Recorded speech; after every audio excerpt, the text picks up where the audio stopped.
Oke. Nggih, Pak. Bentar, tak landscape-nya dulu. Nggih, Pak. Ya Allah.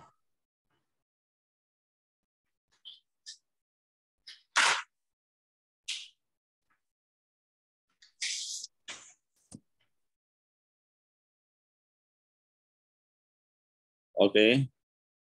Oke. Baik, mungkin bisa langsung dimulai saja nih, Pak. Mulai saja, nggak apa-apa. Oke, sebelumnya ya, Assalamualaikum warahmatullahi wabarakatuh. Waalaikumsalam warahmatullahi wabarakatuh. Selamat sore, Pak Daryo. Selamat sore, Dek Andini. Ya, sebelumnya saya ucapkan terima kasih, Pak, sudah menyempatkan waktunya untuk hadir pada kesempatan kali ini. Sebelumnya perkenalkan terlebih dahulu, saya Isna Rizky Hairunisa, Pak, dari Program Studi Bisnis Perjalanan Wisata Universitas Gadjah Mada. Kemudian ada Andani Himawati juga dengan Program Studi Bisnis Perjalanan Wisata, dan Elviska Intan Adela. Oh gitu, ada berapa mahasiswa ya? Iya, Pak. Jadi di sini ada 3, Pak. Iya. Tak pikir ya, bagaimana? Siap. Ya, jadi dalam wawancara ini kami untuk memenuhi mata kuliah, salah satu mata kuliah kami yaitu kelembagaan. Oh iya, siap. Dan di sini kami ingin membahas mengenai sinergi antara Dinas Pariwisata dan HPI Banjarnegara. Iya, sorry, nutup pintu. Iya, Pak. Oke. Pak. Oke. Mungkin bisa langsung dimulai saja nggih, Pak, sesi wawancaranya? Oke, monggo, Dek. Silakan. Oke. Silakan. Siap, monggo.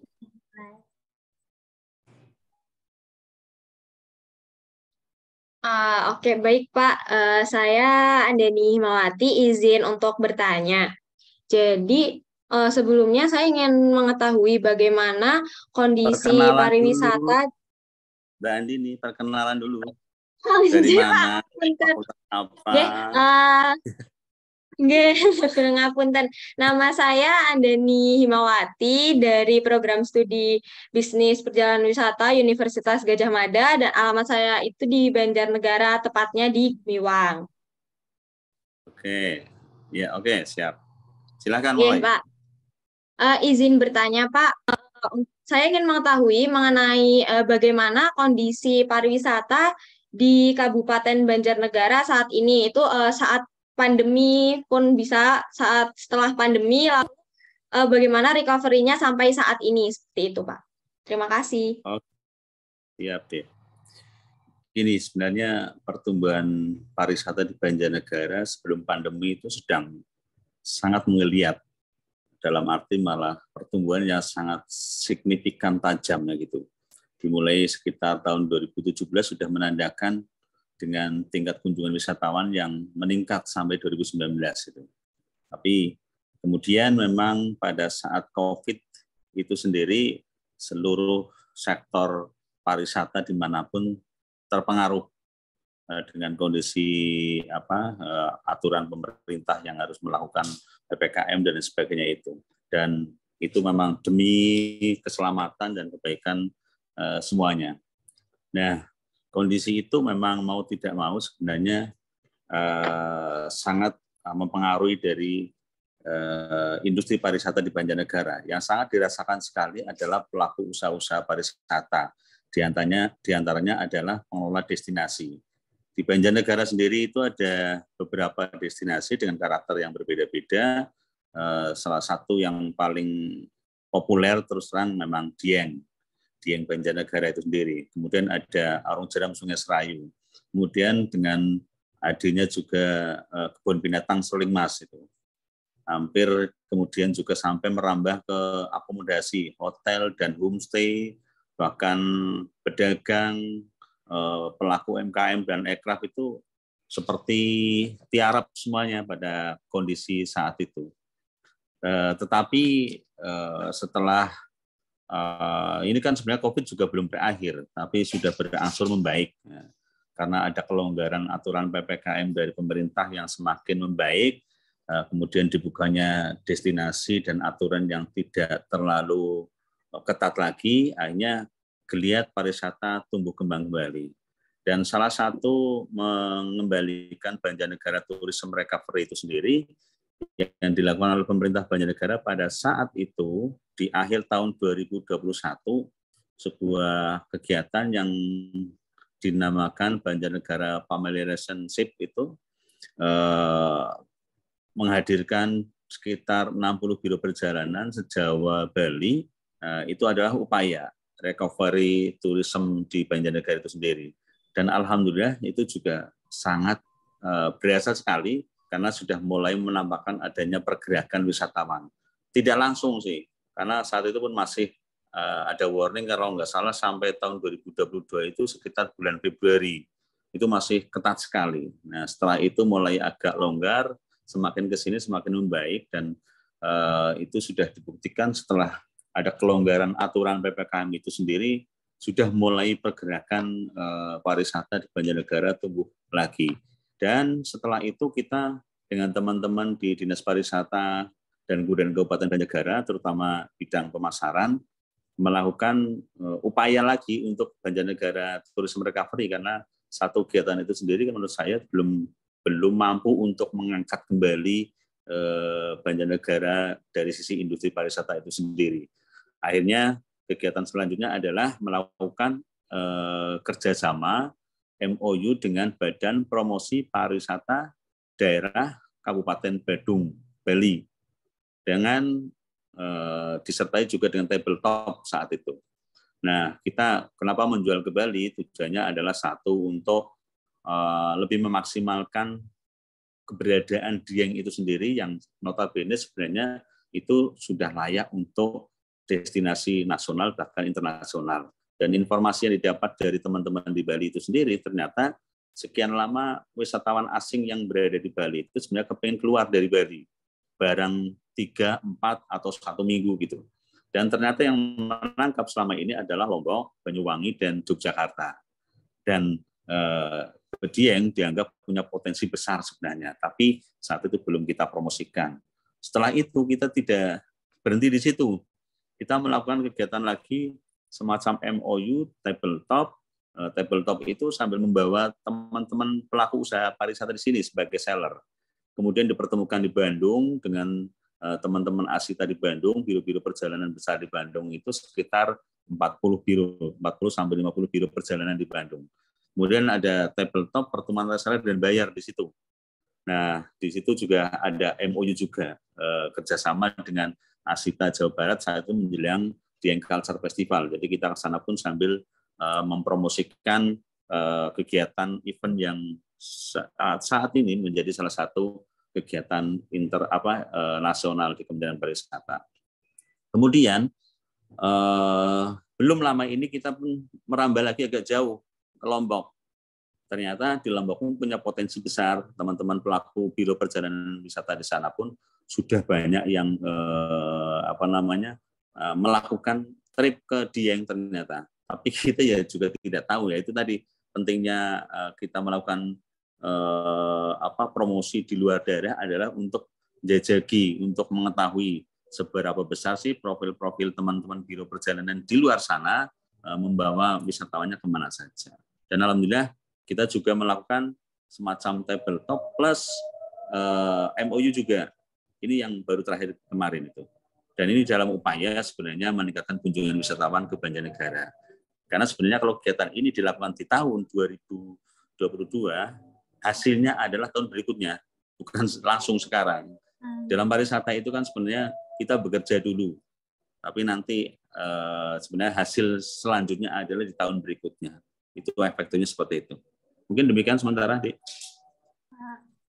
Siap, Pak. Izin menyambung pertanyaan, nih, Pak. Kalau untuk peningkatan jumlah wisatawannya sendiri di Banjarnegara itu hanya untuk Dieng saja atau ada beberapa destinasi wisata sendiri yang juga ikut meningkat, Pak, dari adanya MOU atau kerjasama yang sudah disebutkan tadi? Iya, kalau kita berbicara pariwisata adalah borderless sebenarnya, tidak ada borderless itu berarti tanpa batas, tidak ada batasan-batasan ini milik pemerintah dan sektor swasta. Yang paling benar adalah seluruh pelaku usaha pariwisata di Banjarnegara itu dipromosikan. Makanya kemarin kita kan membawa seller. Seller itu ada pengelola destinasi dari misalnya Surya Yuda, hotel dan Surya Dapaknya, kemudian juga ada dari Seruling Mas, juga ada dari Arung Jeram, juga ada dari rumah makan. Itu kita ajak. Mereka tujuannya juga semuanya mengenyam untuk bisa mendapatkan perbaikan dari kondisi COVID itu sendiri. Jadi yang sudah kita lakukan adalah merangkul mereka semua atas nama Banjarnegara. Sedangkan sebenarnya pemerintah itu hanya semacam fasilitator saja sebenarnya, karena nanti yang bergerak selanjutnya adalah teman-teman sektor swasta untuk melakukan pergerakan itu. Dan hasilnya tidak beda dengan Dieng dan lain sebagainya. Mereka pun mengalami sebuah progres yang baik. Artinya tujuan Banjarnegara Tourism Recovery itu alhamdulillah lumayan berhasil, dan mudah-mudahan nanti ke depannya lebih gini lagi. Karena apapun asalnya, kondisi sekarang pun masih belum bisa leluasa untuk melakukan trip atau melakukan perjalanan jauh, terutama untuk yang company, yang perusahaan-perusahaan besar itu masih menjadi pembahasan oleh teman-teman biro perjalanan sampai saat ini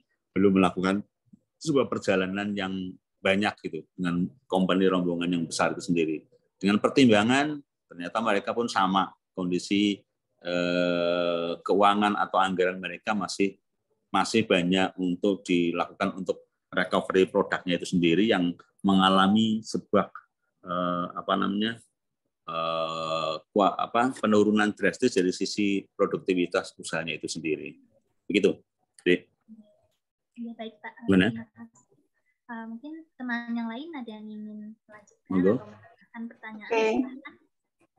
Oke, terima kasih Mbak Isna. Perkenalkan Pak, saya Elvis Kentanadela.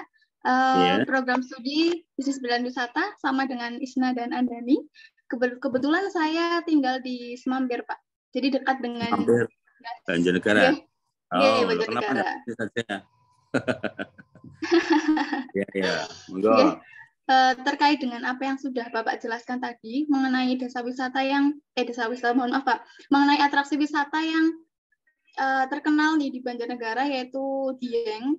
Apakah ada atraksi lain nih Pak yang sekiranya itu memiliki potensi untuk dikembangkan sehingga bisa menjadi the next popular destination selain Dieng? Sebenarnya banyak, karena kami dulu juga pernah membuat konsep bahwasanya Banjarnegara adalah surganya adventure Indonesia. Jadi maaf yang telepon, tak matiin dulu. Iya Pak, buat nopo-nopo. Oke, moga-moga langsung aja. Jadi gini, Banjarnegara dulu pernah kita membuat semacam konsep strategi dengan teman-teman pelaku pariwisata lain, dan kami juga melakukan sebuah riset kecil-kecilan dengan teman-teman konsultan pariwisata dari Jogja, Semarang, mungkin ada yang dari Purbalingga, beliau itu direkturnya Wabong waktu itu. Itu melihat bahwasannya salah satu potensi besar di Banjarnegara adalah petualangan, wisata petualangan atau wisata minat khusus. Itu terbukti karena pada tahun 2009 kita membuat sebuah konsep Pikas, mungkin pernah ke sana, pinggir Kali Serayu Resort itu, di situ ada sebuah kegiatan yang dinamai Arung Jeram. Nah, itu waktu itu belum begitu populer masyarakat terkait dengan Arung Jeram. Artinya itulah salah satu bukti bahwasanya Banjarnegara punya potensi besar dari sisi sektor pariwisata selain Dieng. Dieng memang sudah dianggap harta karunnya Banjarnegara lah. Itu tinggal diolah sedikit aja, dipercantik sedikit aja, orang udah gemer kepengen ke Dieng. Bahkan kemarin kajian dari Kementerian Pariwisata juga yang ditambah oleh UGM juga, Prof. Baikuni itu, ada sebuah benang merah yang kami sangat respect, tapi kami membuat bertanya-tanya. Katanya dia yang tidak perlu dipromosikan lagi. Dia yang tidak perlu dipromosikan lagi dalam artian karena memang secara brand orang sudah mencari Dieng, orang sudah pengen ke Dieng. Itu hampir kayak Bali, sama saja, tidak dipromosikan lagi karena sudah banyak sekali yang mempromosikan di luar sana. Yang penting adalah bagaimana menjaga marwah Dieng itu menjadi sebuah alam yang lestari dengan konsep wisata berkelanjutan. Itu pun sama dengan upaya pengembangan potensi-potensi lain yang ada di Banjarnegara seperti itu. Jadi masih banyak potensi-potensi lain karena kita juga punya embrio destinasi yang punya keunikan, yang punya peluang untuk menjadi backup-nya Dieng itu sendiri. Nah, selama ini kita juga tahu bahwasanya di Banjarnegara ada alamnya pegunungan, sungai, hutan, bahkan menjadi salah satu daya tarik kita punya Dieng. Dieng unik dengan dinginnya. Tidak ada yang sedingin Dieng kan di Indonesia, yang di atasnya itu ada desanya. Karena kemarin misalnya adik datang di DCF itu, kayak penyanyi Marcel, Andin aja begitu merasakan experience-nya Dieng. Karena dia menceritakan, saya baru pernah bernyanyi di suhu hampir mendekati 0 derajat Celcius. Waktu itu udah 2 derajat. Udah mendekati hampir ke 1 itu dah. Nah, itu bagi para penyanyi sendiri yang notabene dia sudah punya ini, dia merasakan experience-nya Dieng dari sisi dinginnya itu sendiri. Nah, itu yang perlu digali di Banjarnegara dengan menggali keunikan yang diharapkan nanti bisa menjadi daya tarik wisatawan untuk berkunjung ke Banjarnegara. Salah satu yang sudah kita buat tadi, Arung Jeram menjadi salah satu destinasi kedua, menjadi pilihan para pelancong dari luar provinsi atau dari Nusantara, bahkan ada beberapa wisatawan mancanegara sudah melakukan kegiatan seperti itu. Iya, Dek.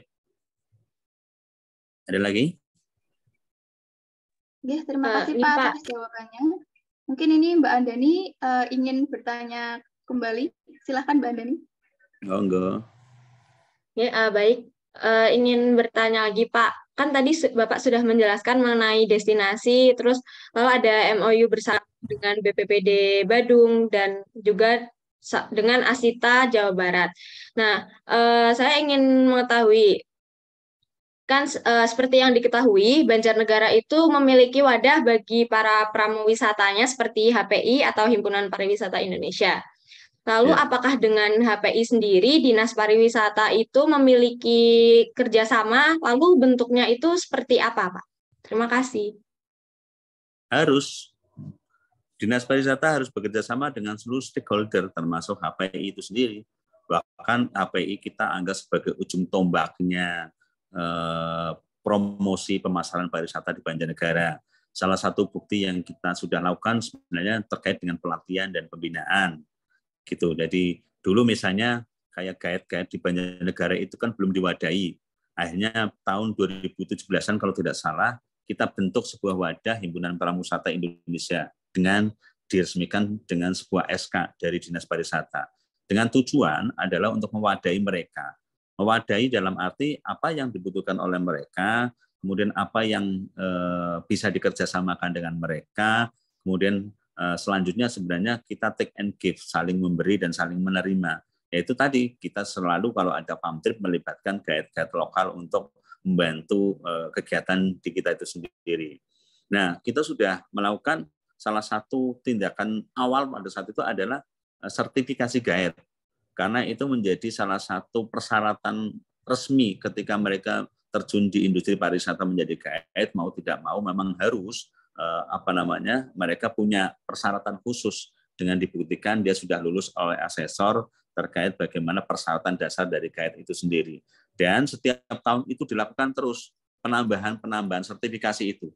Karena kita kerjasama dengan Dinas Pariwisata Provinsi, bahkan kita juga dapat kuota kadang-kadang gratis dengan Kementerian Pariwisata. Itu semua dilakukan dalam upaya meningkatkan kapasitas SDM guide di Banjarnegara. Dan itu selalu kita lakukan terus seperti itu. Nah, itu salah satu yang kita upayakan di Banjarnegara, bahwasanya memang kita tidak bisa lepas dari seluruh stakeholder dari rangkaian yang terkait di industri pariwisata itu sendiri. Kita harus menyatu, ngeblend. Jadi kalau ditanyakan ada ikatan, ada kerjasama, itu ada. Dan kita langsung, kita selalu ke depan untuk bisa menampilkan, memaksimalkan bagaimana peran guide itu menjadi lebih profesional lagi. Salah satu tanggung jawab kita adalah membuat mereka menjadi kompetensi. Kompetensi artinya mampu benar-benar dia selayak sebagai seorang guide yang bisa membantu mempromosikan Banjarnegara ke depan menjadi lebih baik lagi dan membantu untuk meningkatkan kunjungan wisatawan dan juga melayani seluruh wisatawan yang hadir di Banjarnegara, terutama di destinasi-destinasi yang sudah layak dikunjungi. Demikian, Dek. Baik, Pak. Apakah selain pelatihan dan sertifikasi itu ada program lain dengan HPI untuk meningkatkan perkembangan pariwisata di Banjarnegara, Pak?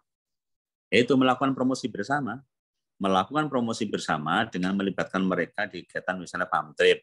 Itu tadi kalau kita ada farm trip, ada teman-teman biro perjalanan, HPI kita undang. Nah, itu sebagai bukti nyata bahwasanya kita memang satu roh orang pariwisata yang punya panggilan secara naluri kita untuk bisa melayani wisatawan yang datang ke Banjarnegara dengan sangat mengepentingkan edukasinya. Artinya namanya guide itu harus belajar di lapangan. Dengan semakin banyak melayani wisatawan, melayani banyak tamu-tamu kegiatan dan lain sebagainya, itu akan menjadi salah satu peran dari Dinas Pariwisata dan HPI itu sendiri. Kemudian belum lama ini, beberapa bulan yang lalu kita ada musda HPI. Jadi itu kalau nggak salah pengurusan HPI kan ada masanya sebenarnya. Kalau nggak salah itu 3 tahun sekali itu harus diganti kepengurusannya. Nah, belum lama kemudian kan bukan di bidang saya, karena itu di bidang kelembagaan SDM, kami kan di bidang pemasaran. Kami tahu saja kegiatan itu. Jadi itu salah satu yang kita lakukan dengan teman-teman stakeholder, terutama HPI itu sendiri. Ya tadi itu ketika ada musda, musyawarah daerah Sabang Banjarnegara, HPI itu kita mengundang beberapa pengurus dari kabupaten tetangga, bahkan dari provinsi. Itu yang sudah kita lakukan. Dan ke depan mungkin ada banyak kreativitas lagi, antara lain kita memang akan membuat kayak semacam mengumpulkan penggiat pariwisata di Banjarnegara termasuk HPI untuk bersama-sama. Karena kita baru menerjunkan juga ada Smart Wisata Banjarnegara, jadi nanti adik-adik bisa melihat terkait dengan pariwisata Banjarnegara cukup dengan ini saja, nanti kita kirim barcode-nya. Jadi Smart Pariwisata Banjarnegara itu sebuah web yang menginformasikan keseluruhan pariwisata di Banjarnegara. Gitu. Nanti kita kirim barcode-nya, bisa mencari banyak informasi di situ. Dan terima kasih pada adik-adik semua yang sudah respect ke Banjarnegara. Mudah-mudahan ini juga tambahan amunisi baru lagi. Kami minta sama adik-adik yang masih berjuang di UGM ini, karena teman-teman saya banyak di situ. Nanti kalau ketemu Pak Yusuf, Profesor Yusuf, kayaknya ngajar dengan dia.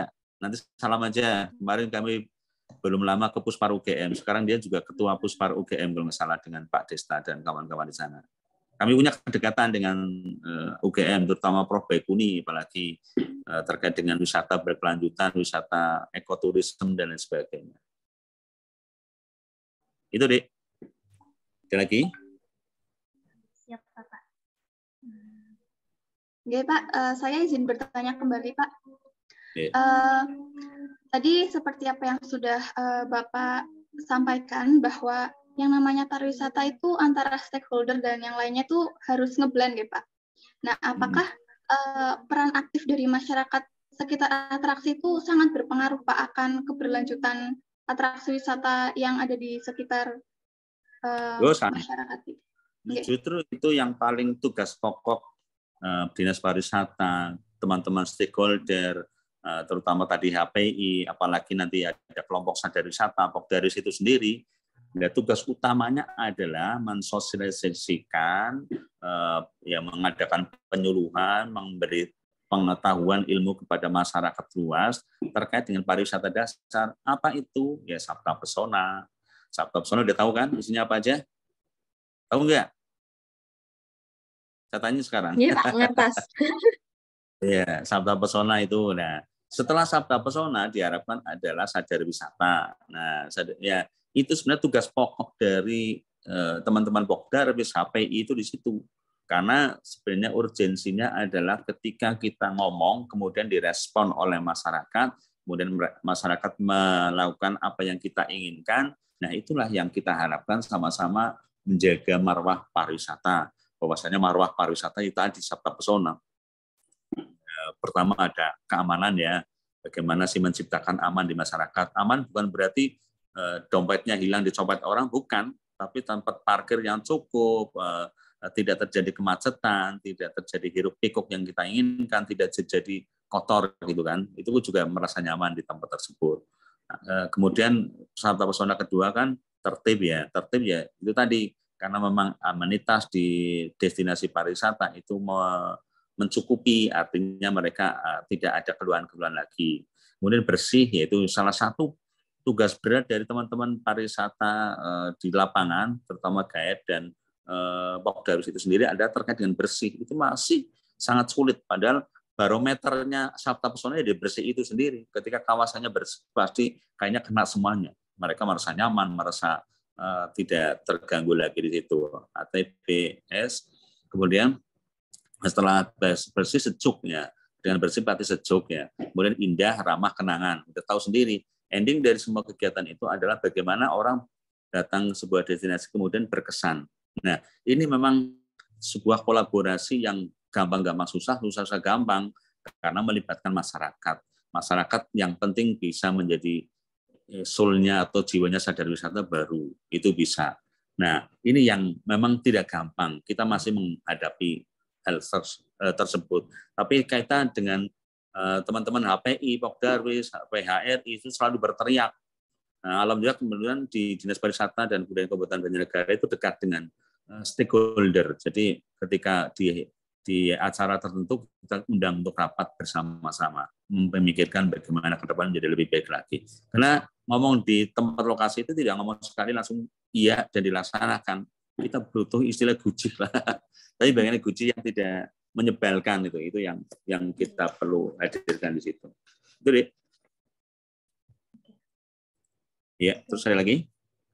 Baik Bapak, mungkin karena keterbatasan waktu juga dan penjelasannya sudah cukup lengkap, informasi yang kami dapat juga sudah kami rasa sudah cukup.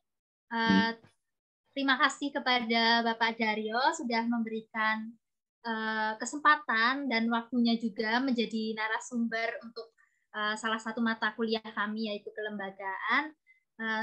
Mungkin itu saja Pak dari kami. Terima kasih banyak atas waktu. Ini tadi aku dikasih clue katanya butuh kunjungan wisatawan. Butuh kunjungan wisatawan ya. Nanti kita kirim aja PDF ya. Mungkin ya boleh aja ya. Nah, kami udah siapkan, nanti kita siapkan, nanti sampaikan ke jenengan, nanti bisa melihat bagaimana progres pertumbuhan wisatawan di Banjarnegara itu sendiri. Ya, tetap semangat ya, terus belajar, dan mudah-mudahan jenengan nanti jadi generasi penerus untuk membantu peningkatan pembangunan industri pariwisata di Banjarnegara.